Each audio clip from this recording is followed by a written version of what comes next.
សម្ដេចតេជោហ៊ុនសែននេះជាអំពើក្បត់ជាតិដែលកើតមានទាំងមេទាំងកូននិងអំពាវនាវអាជ្ញាធរថៃចាប់ខ្លួនជនក្បត់នេះដើម្បីចាត់វិធានការតាមច្បាប់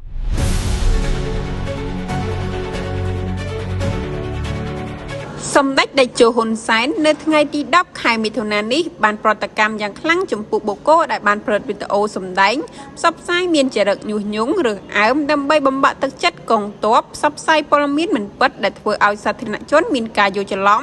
ដោយសម្ដេចបានហៅការសម្ដែងនេះជាអំពើក្បត់ជាតិដែលកាត់ឡើងទាំងមេទាំងកូននិងអំពាវនាវអាជ្ញាធរថៃចាប់ខ្លួនជននេះដើម្បីចាត់វិធានការតាមច្បាប់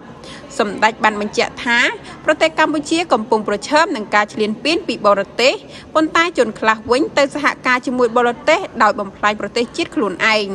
សម្ដេចតេជោបានអំពាវនាវអាជ្ញាធរថៃចាប់ខ្លួនជនដែលធ្វើអំពើបែបនេះអំពើក្បត់ជាតិគឺបែបនេះឯងទាំងមេទាំងកូនដូចគ្នាប្រសិនបើអាជ្ញាធរថៃមិនខົບខិតជាមួយជននេះទេគួរតែក្លាហានចាប់ជននេះបញ្ជូនឲ្យអាជ្ញាធរកម្ពុជាដើម្បីចាត់វិធានការតាមផ្លូវច្បាប់